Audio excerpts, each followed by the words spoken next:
Hey guys, Dazzler Magic here, and you know what I was just thinking while I was struggling to cover the absolute barrage of spoilers from New Capenna? Boy, I really wish some fat-fingered edgelord douche would jump onto TikTok, or Twitch or whatever it was, and stream an illegal pack opening of something they probably stole that isn't supposed to be out yet, it isn't spoiled yet, for like 1,000 fake views from Chinese bots. Wow, that's a great life decision. Anyway, traverse the Outlands.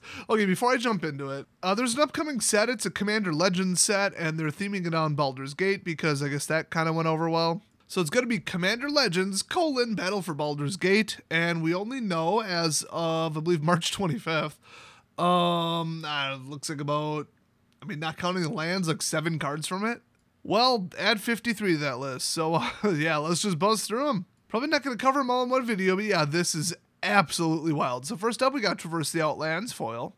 And it's a 5-cost green sorcery. Search your library for up to X basic land cards, where X is the greatest power among creatures you control. Holy crap, although basic though. Put those cards onto the battlefield tapped, then shuffle. That's nuts in ramp, that's nuts in landfall, but you have to have quite a few basic lands to go fetch. Mono green, probably not the biggest problem, but like anything past that, I don't know, not a lot of my commander decks had, basic lands in them. Next up, Raphael, Fiendish Savior. It's a black-red, 5-cost 4/4 Devil Noble with flying, and other demons, devils, imps, and tieflings you control get +1/+1 and have lifelink in black-red? Okay, this is commander, but still, like, you at least should respect the color pie. It's not like black never has lifelink, but still. Black-red sure as hell doesn't usually. Anyway, at the beginning of each end step, if a creature card was put into a graveyard from anywhere, I can read this turn. Create a 1/1 red devil creature token with when this creature dies, it deals 1 damage to any target. And he's legendary. Obviously, it's supposed to be like, douchey emo edgelord deck theme commander front card. Whatever. Next up, Nine Fingers Keen. That's why you gotta read them OSHA documents. So it's a 4-cost 4/4 black, green, blue, legendary creature, human rogue with menace, and ward, pay 9 life, which is outrageous. Pay 9 life just to target this. Whenever Nine Fingers Keen deals common damage to a player, look at the top 9 cards of your library. You may put a gate card. Oh god, that's giving me flashbacks and PTSD and yeah, no thanks. Never again with the gates, thanks. Anyway, yeah, you may put a gate card from among them onto the battlefield. Then, if you control 9 or more gates, put the rest into your hand. Otherwise, put the rest on the bottom of your library in a random order. So 1 gate for free and 8 cards in your hand as long as you have a buttload of gates out. That's just asking for you to get the RAM out. This would be so gimmicky in one note if you made like a commander deck with this on the front of it. Or I keep saying front card as the commander or whatever. It just wouldn't even be in the spirit of commander. This is completely pointless. Plus, you can't build a full gate stack because her color identity is only 3. Next up, Wrathful Red Dragon. It's a 5-cost 5/5 double red dragon creature, flying of course, and whenever a dragon you control is dealt damage, it deals that much damage to any target that isn't a dragon. That is stupidly annoying to try to play around, but, well, Commander is self-policed. If somebody builds something a little too obnoxious that's not attackable, you can't even swing at it the whole game. Either people are going to eliminate it a different way and all the controls go in their way in multiplayer, or you're just not going to play against the person. So, I could say, oh, this is too annoying and too powerful to be in Commander. Well, then do something about it. You're in charge, not WOTC. And certainly not the douchebags who run the, the Commander Committee or whatever. Nah, they can't tell you what to do in your own game at your own table. Neither can wizards. Next up, Saravok Deathbringer. It's a 4-cost black 3/4 legendary creature, human knight, and at the beginning of each player's end step, if no permanents left the battlefield this turn, that player loses X life, where X is Saravok's power. Choose a background. Not 100% sure what that is. That is actually really interesting, but with no reminder text, why would you possibly put this in a commander deck? You need the reminder text. It's a mechanic specific to this one set. Nobody should buy this weird showcase version frame of it. Next up, Fearkrog, or something like that, Cunning Instigator. It's a 5-cost blue-red, unfortunately, because that color combination is awful. 3/3 legendary creature, dragon, flying in haste, and whenever 1 or more dragons you control attack an opponent, goad target creature that player controls, which means force it to attack next turn, I think.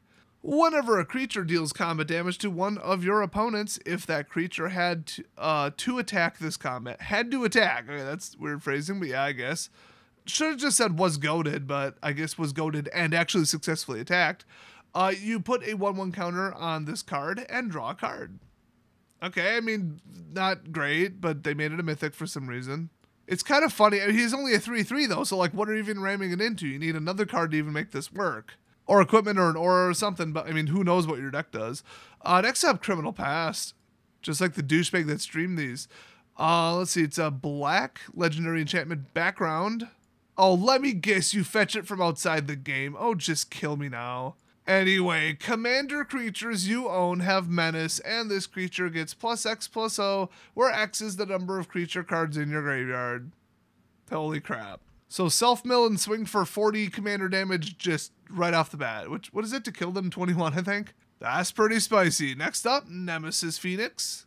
It is a 5-cost 4/2 creature Phoenix with flying, and if you pay 3, return this card from your graveyard to the battlefield tapped and attacking. Activate only during the declare attacker's step, and only if you're attacking 2 or more opponents. So you gotta pay for it, you have to swing with both, but still, like, Phoenixes are really good because they just keep coming back forever, but I don't think this quite does it for the power level of Commander. But like I said, every group's different and every deck is different. Build whatever you want. It's about having fun, not about winning. Next up, Rug of Smothering. It's a 3-cost 1/3 artifact creature construct, flying, and whenever a player casts a spell, they lose 1 life for each spell they've cast this turn. Yes, the Is-It Stopper, the Storm Stopper, absolutely. In fact, the damage should double every time they cast a spell. Next up, another foily curly boy, Dungeoneer's Pack. It's 3-cost artifact and it enters the battlefield tapped. And then if you pay 2, tap it, sack it, you take the initiative. What does that mean? Gain 3 life, draw a card, and create a treasure token, activate only as a sorcery. Oh, and then they have a reminder text for treasure token. As if people don't know what that is, but not you take the initiative.